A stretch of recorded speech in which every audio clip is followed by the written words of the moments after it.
We are about to uncover what is, without a doubt, the absolute greatest financial cover-up in human history. 0%. Literally zero. If you held a Roman coin at the absolute peak of the empire's global dominance, it felt heavy, pure, undeniable. But by the time that exact same empire was gasping its final breaths, those exact same coins, stamped with the exact same faces of authority, contained exactly 0% actual silver. So how does a global superpower quietly hollow out its entire foundation while nobody is looking? Well, welcome to The Explainer. Today, we're exposing the greatest financial crime of the ancient world. Chapter 1. The Ultimate Alchemical Treason. All right, let's just dive right into this. When a 3rd century Roman emperor ran out of cash, they couldn't exactly just fire up a printing press or, add a few zeros to a digital spreadsheet. They had to get physical. Think about the denarius. That was the famous silver coin of the Roman Empire.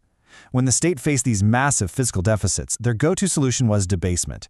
They systematically reduced the actual precious metal inside the currency. And here's the thing. History isn't just written in dusty old books. It is literally stamped right into the circular faces of these ancient coins. Every single coin they minted became this high-fidelity data point, almost like a tiny metallic ledger tracking the rise, the stagnation, and the ultimate desperation of the administration. They were basically committing this crazy form of alchemical treason right inside the citizens' pockets. To really picture what this actually does to a society, imagine the ancient economy operating just like a high-performance engine. Right? When the coinage was pure, it was like running your car on totally pure, clean engine oil. The gears turned smoothly.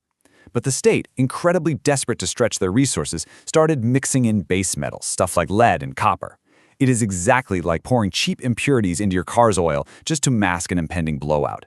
The engine of the economy begins to run hotter, it starts to sputter. The state literally thinks they can just keep driving at highway speeds, but the structural integrity of their vehicle is thinning out entirely. And honestly, here's the wildest part. Today, they cannot hide it from us. Modern researchers are using these incredible forensic tools.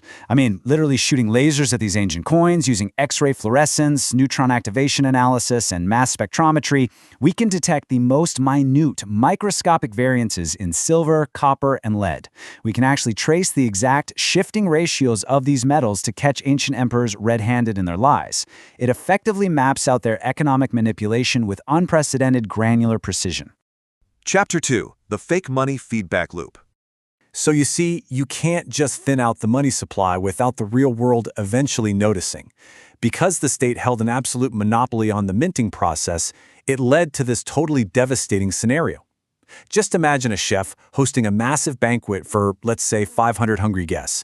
But the chef only has one single roast chicken. What does he do? He slices the meat into paper-thin, microscopic strips, and he severely dilutes the gravy with gallons of water just to make sure everybody gets a plate. The guest count is exactly the same, but the nutritional value of each serving just drops off an absolute cliff. And this is exactly what the state was doing. By stretching a limited supply of silver to mint a much larger volume of coins, the actual purchasing power of the everyday citizen plummeted. Now let's walk through how this builds into a total catastrophe. There was this denominational lag that actually allowed emperors to hide the decline for decades. But eventually, the cycle activates. Step 1, the state dilutes the coins. Step 2, the public realizes the new coins are absolute garbage, so they start hoarding all the old pure ones. Step 3, the velocity of money, which is just the speed at which people trade, completely collapses. And finally, step 4, the state panics because nobody is spending, so they aggressively dilute the currency even more. It's a vicious cycle. The formal economic name for this phenomenon is Gresham's law. It's the principle that bad money drives out good. The very second the everyday merchant or citizen figures out that the administration is watering down the gravy, they refuse to hand over their good silver. No way. They lock it up, and only the corrupted, diluted, cheap coins are left circulating out there in the streets. Think of it kind of like a beautiful public library. In this library, the high-quality, pure silver, leather-bound books are locked away in an underground vault. The public is entirely locked out of the good stuff. Instead, they're forced to trade knowledge using fragile, cheap, photocopied pamphlets. When the shared pool of resources loses its prestige like this, the public's faith in the entire institution running the library just evaporates. And you can literally track the collapse of their global trade network through this purity drop. During the Nerva-Antonine dynasty, which was the era of the Pax Romana, metallic consistency was incredibly high. Trade flowed flawlessly from the east all the way to Britannia. It acted just like a frictionless, high-speed fiber optic cable carrying massive amounts of wealth across the Mediterranean.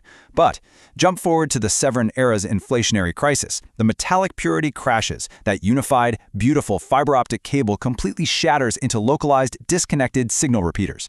Wealth could only travel in short, interrupted bursts, simply because nobody trusted the money coming from the next town over. Chapter 3: Breaking the Pressure Cooker. By this point, the state is terrified. The currency is plummeting in value, people are hoarding, and the whole imperial market is fracturing. So what do? They try to legislate reality. Enter Diocletian's Edict on Maximum Prices. Since the money was essentially worthless, prices for everyday goods skyrocketed. Diocletian's brilliant idea was to just legally ban prices from going up, imposing incredibly rigid price and wage caps. But think about it. This was the equivalent of taking a heavy iron weight and dropping it onto a hissing pressure cooker. You haven't lowered the heat. The internal pressure of the devalued economy is still boiling. You've literally just blocked the steam from escaping. Ultimately, the vessel simply cracks. By trying to force the value of money through a legal mandate rather than metallurgical reality, the administration inadvertently destroyed the marketplace entirely. In this late-stage panic, we start seeing the rise of fiduciary light tokens. The state started silver-washing their coins. They would take a completely worthless iron or lead core and wash it with a microscopic veneer of precious metal just to simulate purity. It was purely a psychological trick. It is identical to walking into a skyscraper and seeing a load-bearing support beam that is entirely rusted and hollow, but it's been painted to look like polished steel. The exterior aesthetic looks totally fine to the untrained eye, but the underlying load-bearing capacity has vanished. The entire structure is vulnerable to the very first seismic shift. So, the absolutely crucial point here is this. The people eventually realized the coins were just a painted facade. And when merchants rejected these fake tokens, a total breakdown occurred. The state actually had to bypass its own money. They couldn't even guarantee the value of their own coins anymore, so they demanded taxes in kind, meaning grain, textiles, and livestock. That is exactly like a modern global corporation realizing its own stock is totally worthless and starting to pay its employees' salaries in crates of office hardware and leftover keyboards. The complexity of the empire shrank because institutional credibility had completely evaporated. Chapter 4: The Physics of Trust. The numismatic record is really the ultimate early warning system for the collapse of a complex bureaucracy. Tracing this denominational decay, you can follow a steep, terrifying descent across empires.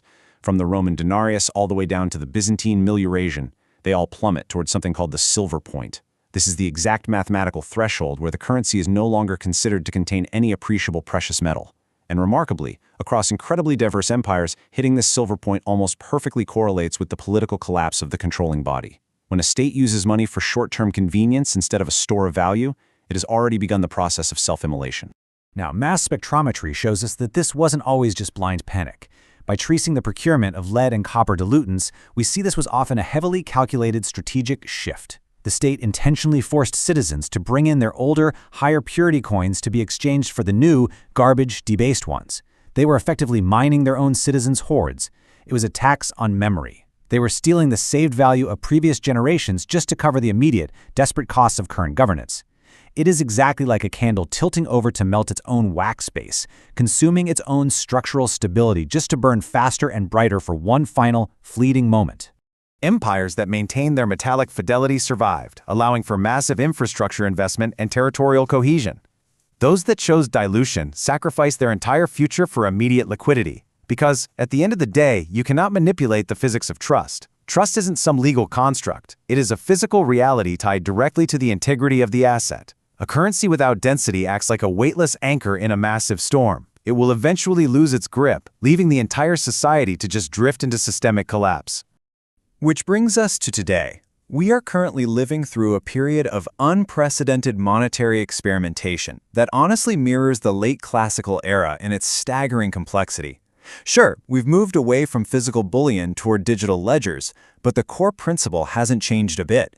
The legitimacy of any money is tied directly to the transparency and durability of the entity issuing it. So look at our modern synthetic financial assets and ask yourself, are we just playing the exact same game of valuation the ancient mint masters played?